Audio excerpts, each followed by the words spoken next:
नमस्कार बच्चों। तो आज का जो सेशन है, हम इसके पहले क्या पढ़ाए थे? इसके पहले मैंने पढ़ाया था क्लासिफिकेशन ऑफ यूनिवर्स, जिसमें हमने मैटर और एनर्जी की चर्चा किया था। इसके बाद मैटर को हमने फिजिकल और केमिकल क्लासिफिकेशन में डिवाइड किया। फिजिकल क्लासिफिकेशन में सॉलिड, लिक्विड, गैस के बारे में बताया। इसके बाद हमने केमिकल क्लासिफिकेशन देखा, उसमें हमने प्योर सबस्टांस और मिक्सचर देखा, और प्योर सबस्टांस में हम लोग एलिमेंट और कंपाउंड देखे, और पुनः एलिमेंट को हम मेटल, नॉन मेटल, मेटलॉइड में डिवाइड किए, और कंपाउंड को ऑर्गेनिक तथा इनऑर्गेनिक कंपाउंड में डिवाइड किया। इसके बाद मिक्सचर हम लोग देखे, तो मिक्सचर में होमोजेनियस और हेटेरोजेनियस मिक्सचर देखे। तो आज हम इसका ऑब्जेक्टिव लेकर आए हैं। इसमें किस तरह से ऑब्जेक्टिव आपको बनाना चाहिए, तो आप ऑब्जेक्टिव के लिए तैयार हो जाइए। हम इसके ऑब्जेक्टिव लिखेंगे और उसका लाइन से हल किया जाएगा, और उसको सिस्टमेटिक ढंग से आप नोट करते जाइएगा। ओके, ठीक है। चलिए देखिए, तो हमने मैटर और एनर्जी का क्वेश्चन सिस्टमेटिक ढंग से हमने कुछ सजाए हैं, और आगे सजाएंगे और भी। तो पहले इतना क्वेश्चन देखा जाए। ये 6 क्वेश्चन पहले है। चलो यहाँ शुरू करो। विच of the following state of matter has definite volume but not a definite shape. तो शुरू में जो सॉलिड, लिक्विड, गैस हमने लिखा था, उसमें सबका बताया था किसका शेप डिफिनिट होता है, वॉल्यूम किसका डिफिनिट होता है, किसका नहीं होता है। तो हमने बताया था कि लिक्विड का शेप जो है डिफिनिट नहीं होता है, और वॉल्यूम उसका डिफिनिट होता है। इसमें देखिए नॉट ए डिफिनिट शेप, तो लिक्विड का शेप जो है डिफिनिट नहीं है, लेकिन उसका वॉल्यूम जो है डिफिनिट है। तो इसमें लिक्विड हो जाएगा। दूसरा क्वेश्चन आते हैं, understanding the nature of matter. Nature of matter is essential for chemist. Chemist के लिए आवश्यक है। मैटर के जो नेचर का अंडरस्टैंडिंग करना केमिस्ट के लिए आवश्यक है। कहता है कि matter is anything that has mass and occupy space. बिल्कुल मैटर का डिफाइन किया है कि मैटर में मैंने डिफाइन किया था, लिखा था, वो मास को रखता है और स्पेस को घेरता है। तो ये स्टेटमेंट फर्स्ट जो है एसर्शन सही है इसका, और इसका रीजन भी सही है। तो आप यहां लिख लीजिए कि यहां मैं लिखता हूं कि A is correct, A is correct and R is the correct explanation of A. ये दोनों एक दूसरे से मैच कर रहा है। दूसरी बात यहां देखिए, तीसरा question, how many state of matters are commonly mention in chemistry. Chemistry में कितने मैटर्स? तो सॉलिड, लिक्विड, गैस, इन्हीं 3 को मेंशन हम लोग करते हैं। अब ये नहीं कि हम लोग प्लाज्मा स्टेट तो वगैरह वगैरह और भी होता है, तो उसको लेकर नहीं चलेंगे। हम लोग 3 ही लेकर चलेंगे, सॉलिड, लिक्विड और गैस को। जो मेंशन हम लोग करते हैं उसको लेकर चलना है, ताकि सब काउंटिंग नहीं करना होगा। तो ये बात दिमाग में रखिएगा। अगर ऐसे क्वेश्चन दे देता है तो आप नहीं कि आप 5 पर 4 पर ऐसे मार दीजिएगा, नहीं, आप सॉलिड, लिक्विड, गैस को ही लेकर चलना है। Which state of matter has neither definite volume nor definite shape.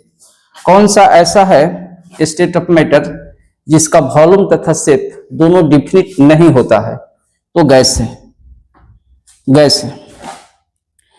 What happen when a solid is heated and then further heated। अगर सॉलिड को हीट किया जाता है और पुनः हीट किया जाता है, तो आप जानते हैं कि मैटर में जो होता है, तो चेंज ऑफ स्टेट की प्रॉपर्टी पाई जाती है। इस सॉलिड को हम हीट करेंगे तो लिक्विड में जाएगा, पुनः हीट करेंगे तो हमको गैस में जाएगा। तो यहाँ सॉलिड को हमने हीट किया, मेल्टिंग किया, तो लिक्विड बना, पुनः उसको बॉइलिंग कर देंगे, वो गैस में चला जाएगा। तो पहले हीट करेंगे तो लिक्विड में जाएगा, पुनः हीट करेंगे गैस में जाएगा। आइए ऑप्शन देखते हैं कि it change into gas, direct नहीं जाएगा। इट रिमेन सॉलिड, सिर्फ सॉलिड के रूप में नहीं रहेगा, वो तो चेंज करेगा ही, क्योंकि मैटर में स्टेट चेंज होता है। तो it change into liquid then a gas, पहले वो लिक्विड में चेंज करेगा, इसके बाद गैस में चेंज होगा। तो चलिए सी होगा इसका। At what condition can the state of matter inter convert. कहता है वो कौन सा कंडीशन है जिसमें मैटर की जो अवस्था एक दूसरे में चेंज करती है। वो क्या उसके कलर में चेंज करते हैं, क्या टेम्परेचर में चेंज करते हैं, क्या वॉल्यूम में चेंज करते हैं, या फिर उसके टेक्सचर, उसके बनावट में चेंज करते हैं। तो कलर तो होता नहीं है उसमें चेंजिंग, टेम्परेचर होता है। हम टेम्परेचर कम बेसी करते हैं, सॉलिड से लिक्विड, फिर गर्म करते हैं तो गैस में जाता है, फिर वहां से थोड़ा सा टेम्परेचर लो करते हैं, गैस कंडेंस होकर के लिक्विड में आता है, और फिर वहां से फ्रीजिंग होता है तो फिर सॉलिड में चला जाता है। या फिर सॉलिड को डायरेक्ट अगर हम गैस में भेजते हैं तो वो तो सब्लिमेशन प्रोसेस हो जाता है, या फिर गैस अगर सॉलिड में डायरेक्ट जाता है तो सॉलिडिफिकेशन हो जाता है। तो ये सब प्रक्रिया है जिसमें मैटर जो है स्टेट ऑफ चेंज पर निर्भर करता है, और इसके आधार का बेस क्या है, इसका उस टेम्परेचर है। तो इसका बेस का है चेंज होने का, तो टेम्परेचर है, तो चेंज इन टेम्परेचर। तो कहता है at what condition can state of matter inter convert, मतलब कि मैटर की जो अवस्था एक दूसरे में चेंज होने के लिए कंडीशन क्या है, तो टेम्परेचर है। टेम्परेचर कम बेसी करते हैं उसके अनुसार वो चेंजिंग होता है। तो इस प्रकार से क्वेश्चन है, इस क्वेश्चन को आप नोट कीजिए। आइए देखते हैं question, how many matter present in it.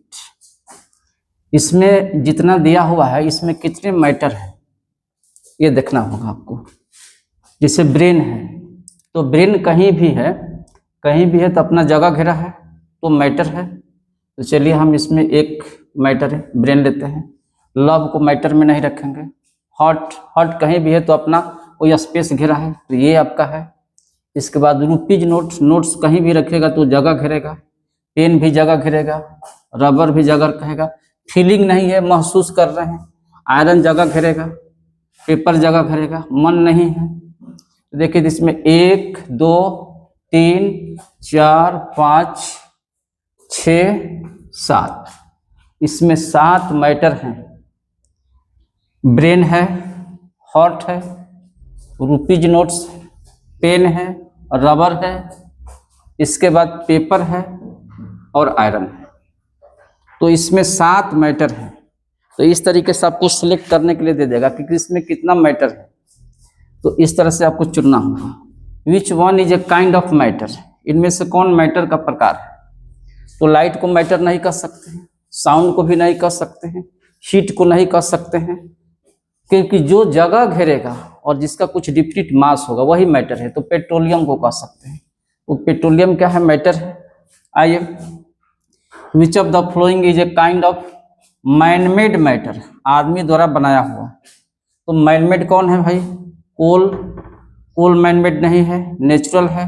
Cotton क्या है, नेचुरल है। सिल्क क्या है, नेचुरल है। प्लास्टिक जो है मैनमेड है। आइए इधर, the quantity of matter in an object is called, किसी ऑब्जेक्ट में मैटर की जो क्वांटिटी होती है उसे क्या कहते हैं, मास। तो क्वांटिटी ऑफ मैटर की क्वांटिटी को क्या कहेंगे, मास कहेंगे। The space occupied by matter, matter जो जगह घेरता है तो जगह चारों तरफ से घेरेगा, लंबाई चौड़ाई ऊंचाई हर तरह से, तो जो जगह घेरेगा उसे वॉल्यूम कहेंगे। ऑल काइंड ऑफ मैटर, कहता है कि सभी प्रकार के matter occupy space and have a definite mass, have mass and A definite shape. सिर्फ डिफिनिट शेप पे तो नहीं रखता है। आइए देखिए, ऑल काइंड ऑफ मैटर की बात करते हैं, स्पेस और उसका एक डिफिनिट मास होता है, यही आंसर होगा। यहाँ देखिए, कैन चेंज देयर स्टेट, अच्छा, स्टेट में परिवर्तन भी हो सकता है। हैव ए डिफिनिट वॉल्यूम, तो देखिए इसमें 2 आंसर होगा।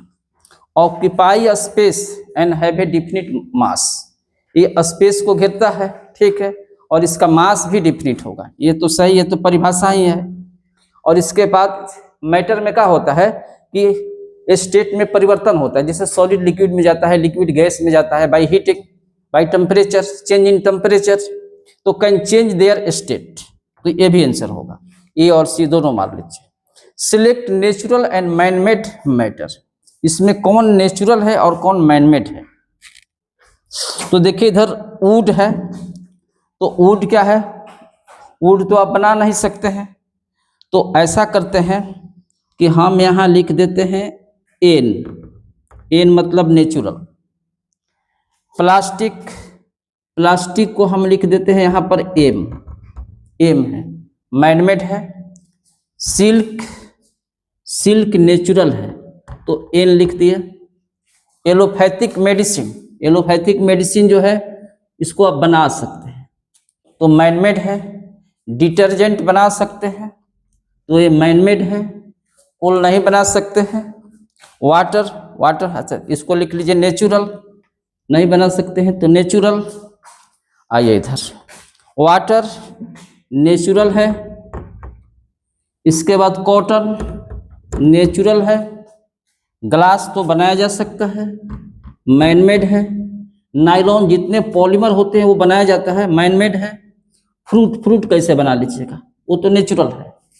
ठीक है, तो इसमें कौन नेचुरल है और कौन मैनमेड मैटर है? तो इस तरह से फिर से देखिए, वुड क्या है? नेचुरल है। प्लास्टिक देखिए है एम लिखे, मैनमेड है। सील क्या है? नेचुरल है।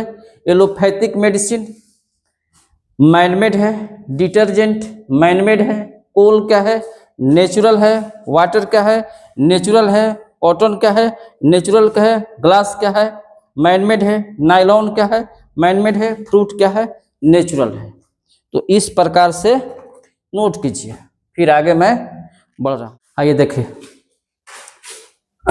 तो question number 14, 15, 16, 17, 18। Largest intermolecular gap occurs, किसमें सबसे अधिक गैप हो सकता है? सबसे अधिक गैप किसमें होगा? वाटर के बीच, आयरन बॉल के बीच, कॉमन साल्ट के बीच, एयर में।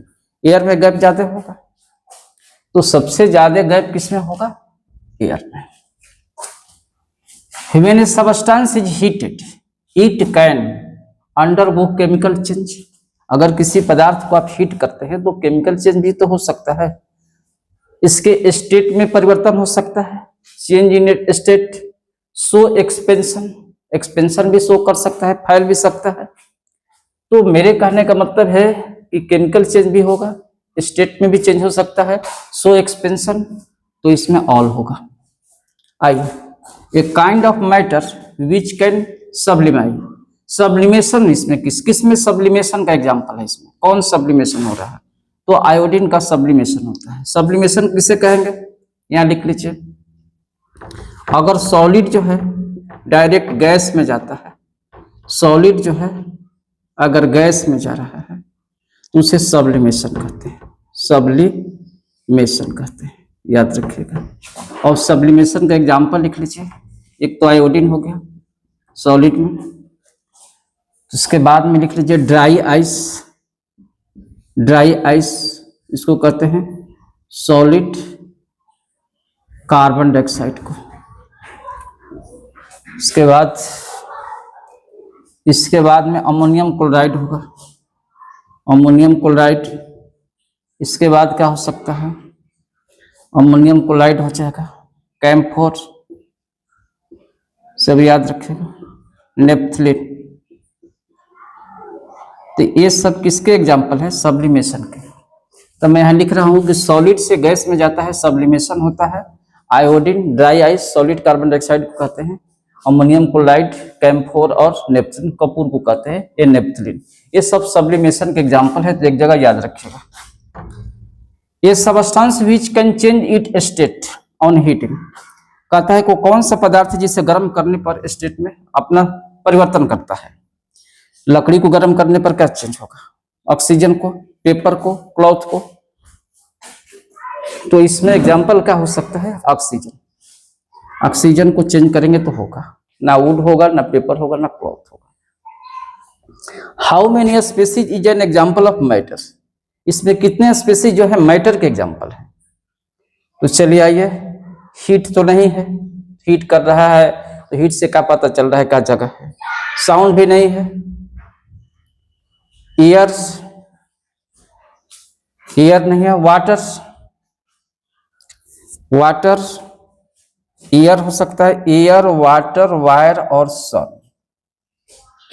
इसके बाद में ना लव होगा, ना लाइट होगा, ना टाइम होगा, ना मेमोरीज होगा, ना एनर्जी होगा। फोन हो सकता है, फोन जगह करेगा। तो एक ये होगा, एक एयर होगा, एक वाटर होगा, एक वायर होगा, एक सन होगा और एक फोन होगा। तो 1, 2, 3, 4, 5 ये सब मैटर है। तो इस पर टिक मारिए 5 पर। तो इन सारे चीजों को नोट कीजिए। इसके बाद हम आगे पुनः लिख रहे हैं। तो 18 ऑब्जेक्टिव अभी तक बनवाए हैं। चलिए आगे बढ़ते हैं। ठीक है, चलिए आओ। तो हम लोग 18 क्वेश्चन बना चुके हैं अभी तक से मैटर और एनर्जी पर। अब हम 19 से यहाँ पर 24 तक क्वेश्चन पर विचार करेंगे। आपका एक एक क्वेश्चन बनवाएंगे ताकि कोई क्वेश्चन इससे फालतू ना आ सके। और विशेष के लिए एनसीईआरटी अपना देखेगा, एग्जाम्पलर देखेगा और टीआईक्यू भी देखेगा। तो यहाँ देखें, विच of the following is a pure substance. इसमें प्योर सबस्टेंस कौन है? लेमोनोड। तो ये सब क्या है? मिक्सचर है। ये क्या है? मिक्सचर है। ब्रास आप जानवे करते हैं मिक्सचर, ये भी मिक्सचर है। सॉइल भी मिक्सचर है, जानते हैं कि सॉइल भी मिक्सचर है। तो प्योर इसमें कौन है? ऑक्सीजन है।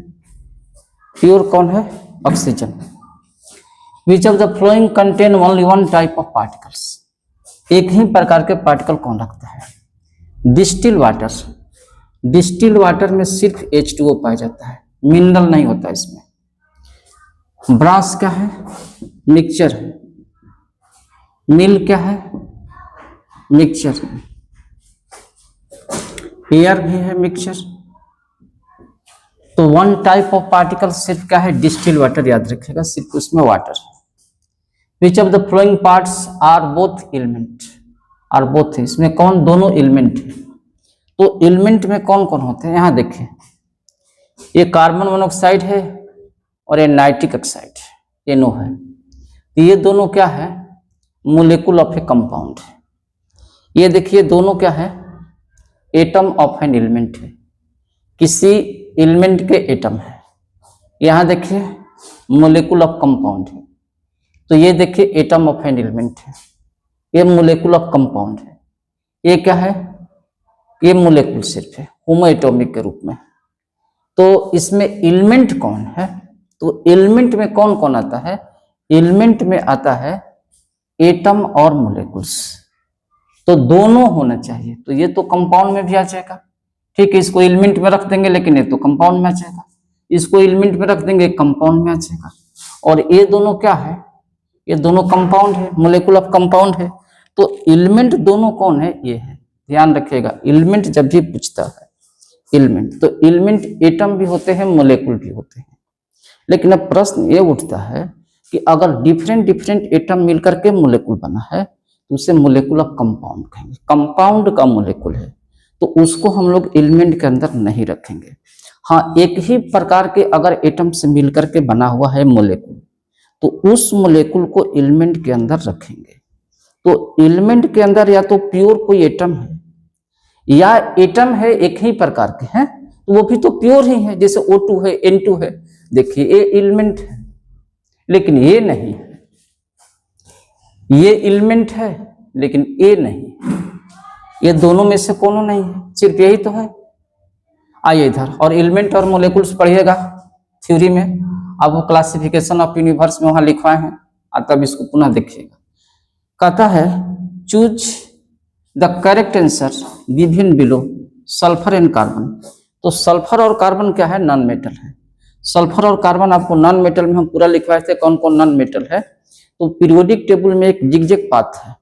तो पीरियोडिक टेबल में जो जिगजैग पाथ है उस जिगजैग पाथ में एलिमेंट कौन है? बोरन है। इसके बाद कौन है? सिलिकॉन जर्मेनियम है, आर्सेनिक एंटीमनी है, टेलुरियम पोलेनियम है, स्टैटिन है। ये सब मेटल वाइड है। और उसके राइट साइड में क्या है? नॉन मेटल गैसियस एलिमेंट है और उसके लेफ्ट साइड में मेटल है। तो इस आधार पर कार्बन और सल्फर क्या है? हमारा नॉन मेटल है। Which of the flowing statement about element is incorrect. Element के रिस्पेक्ट में कौन गलत है?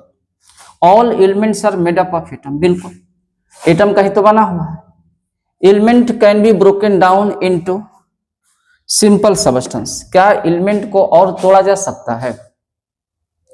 ठीक है, एटम उसका स्मॉलेस्ट पार्टिकल्स है एलिमेंट को। अब एलिमेंट को तोड़ा जा सकता है। फिर क्या कहता है कि element may exist as atom और मोलिकुल्स, बिल्कुल। अब इसमें कहता है कि कौन सा इनकरेक्ट है।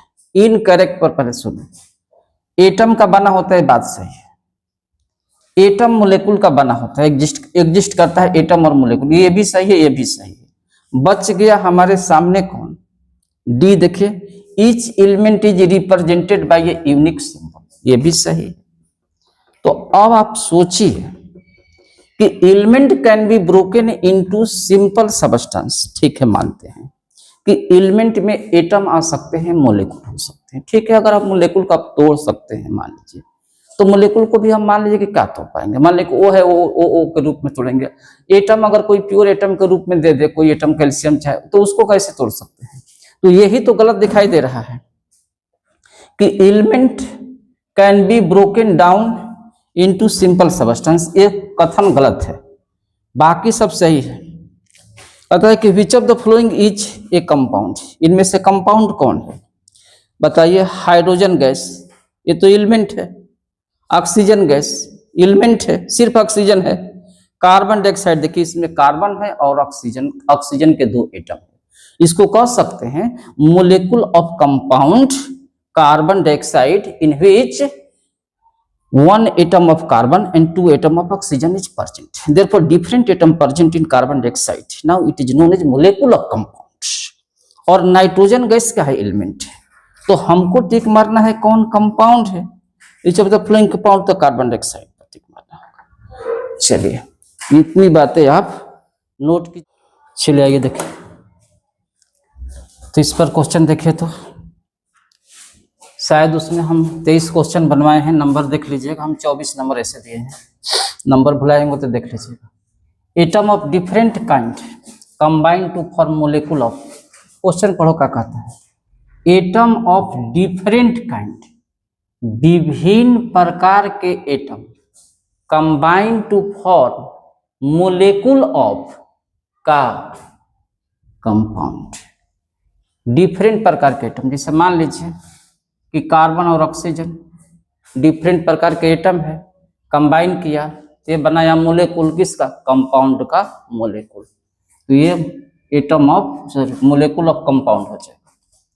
फिर कहता है कि compound which compound use as common salt और रॉक साल्ट, कॉमन साल्ट और रॉक साल्ट के रूप में सोडियम क्लोराइड को यूज करते हैं। Which of the flowing statement is true for compound, compound के लिए कौन सही है, कंपाउंड के लिए सही कौन है। They can be separated by physical method, कभी नहीं, कंपाउंड को फिजिकल मेथड द्वारा सेपरेट नहीं करते हैं।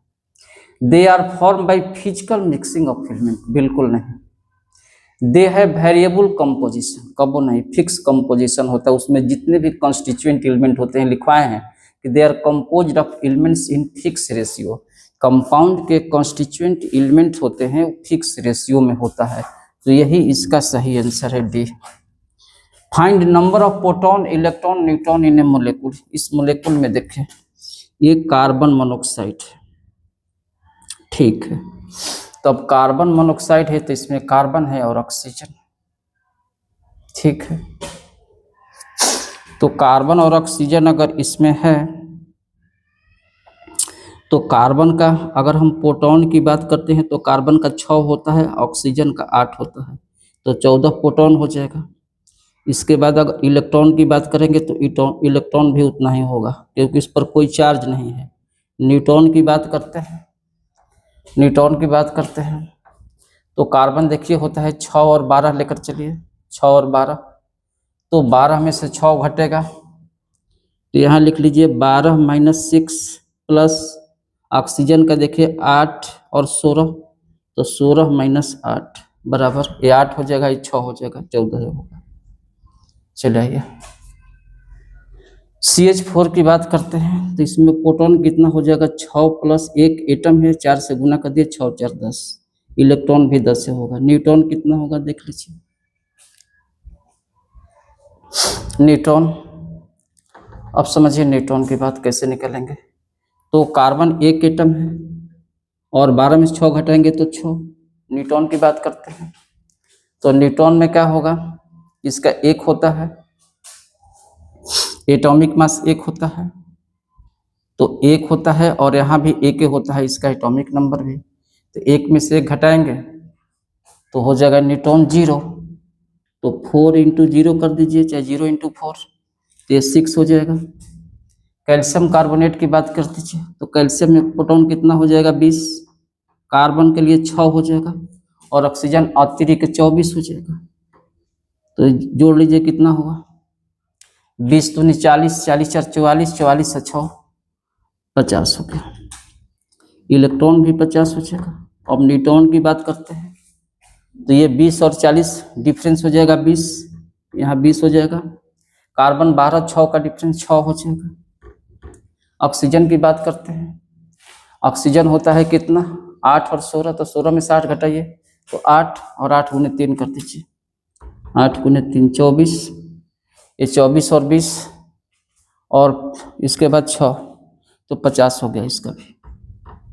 चलिए SO2 की बात करते हैं, तो सल्फर 16 हो जाए, अच्छा प्रोटॉन निकलना है, तो ये 16, ऑक्सीजन का 8 इंटू 2, 16 दूनी 32, इलेक्ट्रॉन भी 32।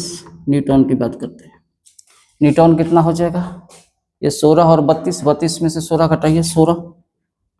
ऑक्सीजन की बात करते हैं, 2 एटम है ऑक्सीजन के, तो एक एटम पर पहले निकाल लीजिए न्यूट्रॉन, तो 8 और 16 का डिफरेंस, तो 16 में 60 घटाइए 8 और फिर 8 गुने 2 16, 16 दूनी 32। चलिए आ जाइए इधर। विच ऑफ द फ्लोइंग में कंटेन 1 प्रोटॉन एंड 1 न्यूट्रॉन, एक प्रोटॉन और ओ, यहाँ देखिए इसमें प्रोटॉन 2 है और एक एक निकलना है, इसमें एक प्रोटॉन है और 2 में से घटाएंगे तो न्यूट्रॉन भी हो जाएगा 1। यहाँ देखिए प्रोटॉन कितना है 1, न्यूट्रॉन कितना है 2 - 1 बराबर 1, तो यही टिक मारिए आगे बढ़िए। तो इसको नोट कीजिए। चलिए आइए देखिए, अब इस क्वेश्चन पर विचार करो। क्या क्वेश्चन है, कहता है कि CO स्टैंड फॉर, CO क्या है, कैपिटल कार्बन है, स्मॉल में ऑक्सीजन है, तो CO एक कैपिटल कार्बन है और स्मॉल में ऑक्सीजन एक कोबाल्ट है, याद रखिएगा। और कार्बन मोनोऑक्साइड दोनों कैपिटल लिखते हैं, तो अगर कैपिटल में कार्बन है, ऐसे है कार्बन और ऑक्सीजन छोटा है, तो ये कोबाल्ट है। कहता stand for dash while CO stand for, ये दोनों कैपिटल है स्टैंड फॉर। तो देखो ये क्या है, एटम ऑफ एन एलिमेंट है और क्या है, ये मोलेकुल ऑफ द कंपाउंड है, आपको पढ़ाया भी है। तो यहाँ देखिए इसमें कोई ऑप्शन ऐसा दिखाई दे रहा है, atom of element, atom of the element cobalt, molecule of compound carbon monoxide, ये सीधा लाइन है। तो इतना याद रखिएगा, अगर कोई एटम दिया है, ऐसा एटम जिसमें ऑक्सीजन शामिल है मोलेकुल में भी, देखो ऐसा कितना जबरदस्त क्वेश्चन है कि ये कार्बन कैपिटल है, स्मॉल ऑक्सीजन है, तो ये एलिमेंट है कोबाल्ट, है ना, ये एटम है फॉर एलिमेंट कोबाल्ट के लिए, और ये क्या है, मोलेकुल है फॉर कंपाउंड कार्बन मोनोऑक्साइड के लिए। क्लियर हो गया। इस NH4+ में कितना प्रोटॉन, कितना इलेक्ट्रॉन, कितना न्यूट्रॉन है, तो मैं यहाँ निकाल देता हूँ। तो देखिए यहाँ पर आंसर में निकाल देता हूँ, पहले प्रोटॉन निकाल देता हूँ। तो नाइट्रोजन का एटॉमिक नंबर 7 होता है, तो 7 लिख लीजिए। और हाइड्रोजन का एटॉमिसिटी यहाँ पर कितना, हाइड्रोजन 1 है और 4 से गुना कर दीजिए, 7 4 11 हो जाएगा। इलेक्ट्रॉन की जहाँ तक बात है, तो इस पर 1 प्लस है, तो इस 11 में से घटा दीजिए, इलेक्ट्रॉन 10 हो जाएगा। क्या होता है, प्रोटॉन माइनस चार्ज, तो चार्ज 1 है, इलेक्ट्रॉन निकलना होगा, तो इसका फार्मूला क्या है, इलेक्ट्रॉन का प्रोटॉन माइनस चार्ज, तो चार्ज इसमें 1 है, प्रोटॉन की जगह पर 11 और चार्ज की जगह पर 1, 11 में से घटाएंगे 10। न्यूट्रॉन का जहाँ तक सवाल है कैसे निकालेंगे न्यूट्रॉन, यहाँ देखिए न्यूट्रॉन कैसे निकालेंगे। तो न्यूट्रॉन इसमें देखिए नाइट्रोजन 7 और 14 होता है, तो 14 में से 7 घटाइए तो हो जाएगा 7 प्लस। अब ये 4 एटम की बात छोड़ दीजिए, इस एक एटम में अपना न्यूट्रॉन पहले देख लीजिए। तो हाइड्रोजन 1 ऊपर 1, 1 में से घटाइए 0, तो ये 0 है और हाइड्रोजन की संख्या 4 है, तो ये हो जाएगा आपका 7 आंसर। आइए, विच of the following statement about A compound is incorrect, compound के लिए कौन गलत है। तो ये molecule of a compound has atom of different element. कहता है ये मोलिकुल ऑफ ए कंपाउंड, किसी यौगिक का जो मोलिकुल होता है डिफरेंट एलिमेंट के एटम को रखता है। ठीक है, आगे बढ़ते हैं। A compound cannot be separated into its constituent element by physical method। कभी भी फिजिकल मेथड द्वारा सेपरेट, कहता है ये compound cannot be separated, compound को सेपरेट नहीं किया जा सकता है into its constituent element by physical method. Physical method द्वारा सेपरेट नहीं कर सकते, बात तो सही है। अच्छा ये देखें तो ये compound retain the physical properties of its constituent element. अच्छा, इनकरेक्ट पर टिक मारना है, ये सही है। ये मोलिकुल ऑफ ए कंपाउंड, किसी कंपाउंड के मोलिकुल जो है डिफरेंट एलिमेंट के एटम को रखता है, ये तो डिफिनीशन ही है। दूसरी बात है कि उसको उसके कंस्टिट्यूएंट एलिमेंट को फिजिकल मेथड द्वारा सेपरेट नहीं कर सकते, ये भी बात सही है कि कंपाउंड में सेपरेट नहीं होता है। लेकिन कहता है compound retain the physical properties of its constituent element. नहीं, कॉन्स्टिट्यूएंट एलिमेंट के फिजिकल प्रॉपर्टी को रिटेन करके रखता है, बिल्कुल नहीं, तो ये गलत है, यही गलत होगा। देखिए, ratio of atom of different element in A compound, compound में जो भिन्न भिन्न कॉन्स्टिट्यूएंट एलिमेंट है उसका रेशियो फिक्स होता है, तो ये भी सही है, ये भी सही है, ये भी सही है, गलत है, तो गलत पर टिक मरना है। आइए, तो number of elements is limited, assertion है, but number of compound is unlimited. Assertion कहता है कि एलिमेंट की संख्या सीमित है लेकिन कंपाउंड की संख्या असीमित है। फिर कहता है कि टू और, यहाँ है टू और, ऐसे लिख लीजिए, टू और more elements combine to form a compound. बिल्कुल, दो या दो से अधिक एलिमेंट मिलकर के कंपाउंड बनाता है। तो इसका आंसर क्या लिखेंगे कि A is correct, A is correct and R is the correct explanation of A। तो ये इस तरह से इसका आंसर होगा। तो चलिए इतना नोट कीजिए, और हम लोग प्योर सबस्टेंस का ऑब्जेक्टिव क्वेश्चन समाप्त कर लिए। अब मिक्सचर बच गया है, तो चलिए उसका भी ऑब्जेक्टिव करा देते हैं, नोट कीजिए। चलो देखो, तो हम लोग प्योर सबस्टेंस के क्वेश्चन बना लिए। अब यहाँ हम लोग मिक्सचर लास्ट टॉपिक है, उसका कुछ क्वेश्चन देख ले ऑब्जेक्टिव, इसके बाद ये लेक्चर का क्वेश्चन पूरी तरह से हो जाएगा। आइए देखते हैं। An example of A homogeneous mixture, इसमें होमोजेनियस मिक्सचर कौन है? तो देखिए, स्मोक जो है हेट्रोजेनियस है, हम एच लिखते हैं हेट्रोजेनियस। ऑयल एंड वाटर क्या है? Heterogeneous mixture. सॉइल भी हेट्रोजेनियस मिक्सचर। होमोजेनियस मिक्सचर सिर्फ C, sugar solution. Which of the following mixture is a heterogeneous, इसमें हेट्रोजेनियस कौन है? चलिए आइए, हेट्रोजेनियस आपको ध्यान देना है। तो इसमें देखिए, विनेगर ये अल्कोहल का सॉल्यूशन है, तो ये आपका होमोजेनियस हो जाएगा। ब्रास भी होमोजेनियस है, और अल्कोहल वाटर अल्कोहलिक सॉल्यूशन बन जाता है होमोजेनियस। ब्लड हेट्रोजेनियस, ये सॉरी, ये होमोजेनियस होमो हेट्रो तो एक ही जैसा है भाई, तो होमोजेनियस और हेट्रोजेनियस तो एक ही अंग पर है। तो काम करते हैं, ये हेट्रो है, मैं ऐसे लिख देता हूँ, ये हेट्रो है, ऐसे लिख देता हूँ, ये हेट्रो है और ये भी हेट्रो है, तो होमोजेनियस शुगर सॉल्यूशन है। अब इसमें हो गया होमो, हेट्रोजेनियस पर टिक मारना है, तो ये आपका होमो हो गया। चलिए, ये भी आपका होमो हो गया।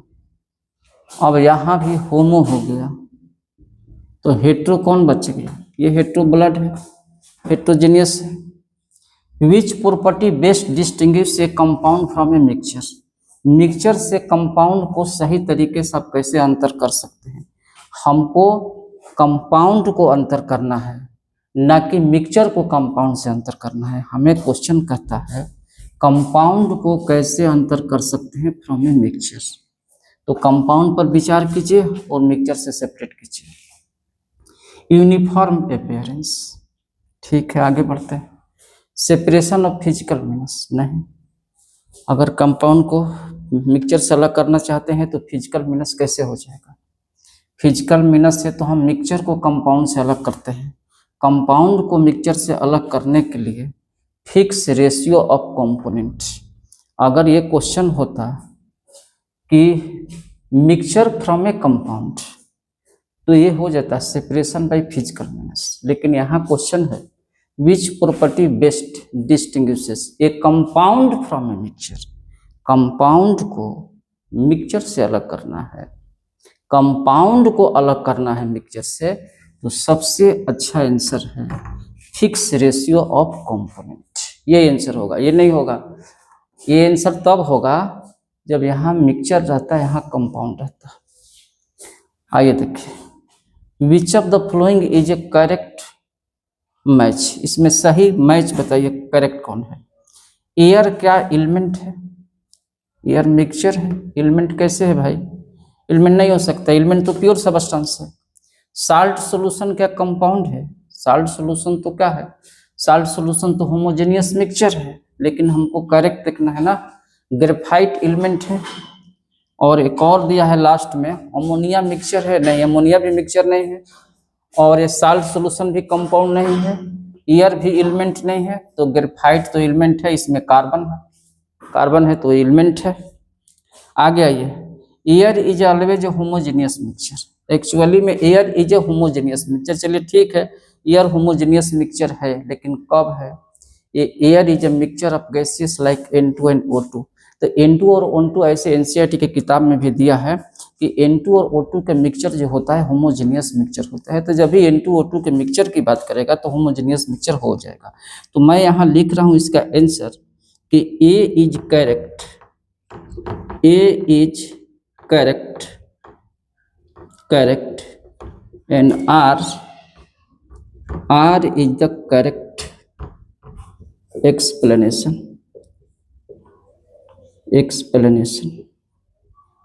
of A, चलो ठीक है, of A।